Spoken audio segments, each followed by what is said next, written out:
வந்தே மாதரம். இது ஜஸ்டிஸ் ஜெயின் கமிஷனுக்கு எங்கள் அப்பா ஒரு கம்ப்ளைண்ட் ஒன்று அமைச்சிருந்தார். அதாவது சுப்பிரமணிய சாமி ராஜீவ்காந்தி கொலையான அன்னைக்கு 21/5/91 ஏர்போர்ட்டில் இருந்ததாக சில நண்பர்கள் சொன்னாங்க. பிவி சுப்பிரமணியன் சொல்லி ஒரு அதிமுககாரர் அவரும் சொன்னார். அதை நம்பி எங்கள் அப்பா ஒரு அஃபிடவிட் தாக்கல் செய்தார். ரொம்ப வேண்டிய நண்பர்களோடு இருந்திருக்காங்க. அதனால் சொன்னதுனால அஃபிடவிட் தாக்கல் பண்ணார். அதுக்கு சுப்பிரமணிய சாமி பதில் கொடுக்குறாரு. அஃபிடவிட் ஃபைல்டு பை எல்லாம் போட்டு ஜவுமணி son of Rathnasamy second street Eastapuram போட்டு சுப்பிரமணிய சாமி சன் ஆஃப் சீதாராம சுப்பிரமணியன் சப்தர்ஜங் ரோட்டில் இருக்கார். அவர் என்ன பண்ணுறாரு, அப்போது அவருக்கு பதவி கொடுத்து வச்சுருக்காரு. யார், நம்ம நரசிம்மராவ். அதனால் கம்முன்னு இருந்தார். இப்போ வந்து Italian lady despatch her husband அப்படின்னு சொல்லி போன டிசம்பர் மாதம் சொல்கிறாரு. Already were having one Italian lady she despatch her husband. ராஜீவ்காந்தியை கொண்டது சோனியா தான் அப்படிங்கிறத ட்வீட் பண்ணுறாரு மறைமுகமாக. அவர் என்ன எழுதியிருக்காருன்னா, எங்கள் அப்பாவுக்கு Janata party and currently chairperson commission of labour standards government of India. அவர் நரசிம்மராவ் வந்து சந்திராசாமிக்கு வேண்டியவர். அவர் பிரதமர் ஆகிட்டார். இவர் சந்திராசாமி சிஷியர். இவர் ஏதோ கமிஷனர் ஆஃப் லேபர் ஸ்டாண்டர்ட்ஸ் ஆகிட்டார். அதில் என்ன கூத்துருச்சிருக்காருன்னா, எங்கள் அப்பா வந்து பண்ணியிருக்காரு. எங்கள் அப்பா வந்து ஜெயலலிதாவுக்கு துதிபாடியான். ஐயோ சாமி, ஜெயலலிதாவுக்கு எங்கள் அப்பா துதிபாடியான் அப்படி சொல்லி அவர் சைக்கோபந்த் என்ன போட்டிருக்காரு, சைக்கோபந்த் தான் எங்கள் அப்பா துதி பாடுறவரான் ஜெயலலிதாவுக்கு. இந்த மாமனிதன் என்ன பண்ணார், நான் மாம்பழத்தில் இன்ஸ்பெக்டராக இருக்கும்போது எனக்கு ஃபோன் பண்ணாங்க. அந்த அம்மா சந்திரலேகா ஃபோன் பண்ணி மீட்டிங் போடணும் நாங்கள் அப்படின்னாங்க. மீட்டிங்லாம் போட முடியாது மேடம், சட்ட ஒழுங்கு பிரச்சனை வரும் அப்படின்னு.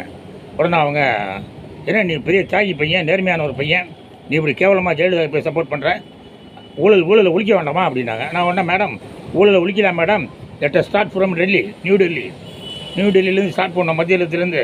நான் இதோ அடுத்த நிமிஷமே ஒரு யூனிஃபார்மை கழட்டி போட்டு உங்கள் பின்னாடி வந்துடுறேன், வாங்க ஊழலை ஒழிக்கலாம் அப்படின்னேன். உடனே கமிஷனருக்கு போய் கம்ப்ளைண்ட் பண்ணியிருப்பாங்க போல இருக்குது.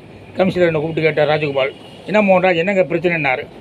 அப்புறம் சரி சார் அப்படின்னு சொல்லி மீட்டிங் வருவாங்க, மீட்டிங் பர்மிஷன் கொடுத்துருங்க அப்படின்னு சொல்லி மீட்டிங் பர்மிஷன் கொடுத்தோம்.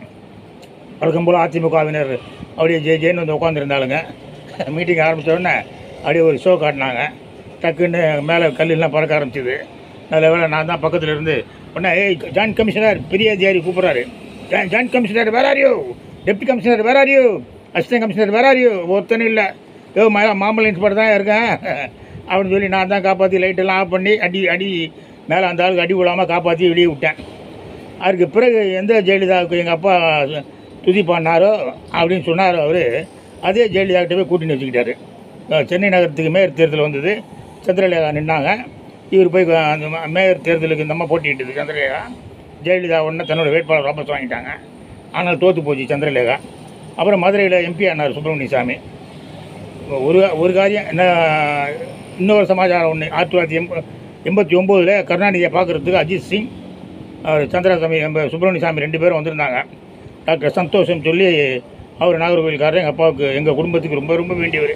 எங்களுக்கு இலவச வைத்தியம் தான், என்ன வியாதிக்கும் போனாலும் எங்களுக்கு இலவச வைத்தியம் தான் பண்ணுவார். அந்த 3 பேரும் பாம்பூரில் ஒரு ரூமில் தங்கியிருந்தாங்க. அப்போ எங்கள் அப்பா கட்சிக்காரங்கள்லாம், ஜனதா கட்சிக்காரங்கள்லாம் பயங்கரமாக கொதிச்சு போயிருந்தாங்க. இந்த ஆள் போய் கருணாநிதியை பார்க்கறதுக்கு வந்திருக்காரு அப்படின்ட்டு, போகக்கூடாதுன்னு சொல்கிறதுக்காக. இப்படி எங்கள் அப்பா போய் அங்கே போய் தாட் போட்டுனார். உடனே அவன் நக்கலாக ஏதோ சொன்னால், என்ன சொன்னாங்கிற மறந்து போச்சு. ஆனால் எங்கள் அப்பாவை நக்கல் அடித்தான். உடனே நான் ஹெல்மெட் எடுத்துக்கிட்டு, அப்போ நான் மயிலாப்பூர் கிரைம் இன்ஸ்பெக்டர், ஹெல்மெட் எடுத்துகிட்டு உள்ளே போனேன் அடிக்கிறதுக்கு. அடிச்சிருப்பேன், நீங்கள் மண்டியை உடச்சிருப்பேன். டாக்டர் சந்தோஷம் டே மோகன் அப்படின்னு கத்துனாரு. அதனால் விட்டுட்டேன். அப்படி ஒரு வெளியே போய் கருணாநிதிக்கிட்ட சொன்னார். கருணாநிதி ஒன்றா தேனம்பட்டு இன்ஸ்பெக்டர் அனுப்பிச்சார். தேனம்பட்டு எங்கள் இன்ஸ்பெக்டர் வந்து, யாருங்க எங்கள் தகராறு பண்ணது, நான் தான் சார் அப்படின்னா. என்ன பிரதர், நீங்கள் உடனே கிளம்பி போங்க பிரதர் அப்படின்னாரு அந்த இன்ஸ்பெக்டரு. சரி நான் கிளம்பி வந்துட்டேன். அந்த ஜெயலலிதா கூட இவர் போய் கூட்டின்னு வச்சுக்கிட்டார். கருணாநிதி போய் பார்த்தாரு. எப்படி உத்தமபுத்திரன் சுப்பிரமணிய சாமி, உத்தமபுத்திரன் கருணாநிதி போய் பார்த்தாரு. கூட்டின்னு வச்சுக்கிட்டார் நினைக்கிறேன், அது தெரியாது எனக்கு. அதுக்கு பிறகு ஜெயலலிதாவை பார்த்து ஜெயலலிதா கூட்டணியில் எம்பி ஆகிட்டார். ஆனால் பரவாயில்ல, இப்போ கடைசியில் போகிற காலத்தில் 85 ஆயிருக்குன்னு நினைக்கிறேன் கிட்டத்தட்ட அவருக்கு. இப்போ வந்து அவர் இட்டாலியன் லேடி டெஸ்பாச்சர் ஹஸ்பண்ட் சொல்லியிருக்காரு. அந்த மட்டும் சுப்பிரமணிய சாமி நன்றி. இருந்தாலும் எங்கள் அப்பாவை ஜெயலலிதாவுக்கு துதுபாடியவர் என்று ஒரு அப்பீல் தாக்கல் பண்ணியிருக்காரு. அவர் கையெழுத்தெல்லாம் போட்டு தான் வந்திருக்குது. அதான். நன்றி, வணக்கம், ஜெய்ஹிந்த்.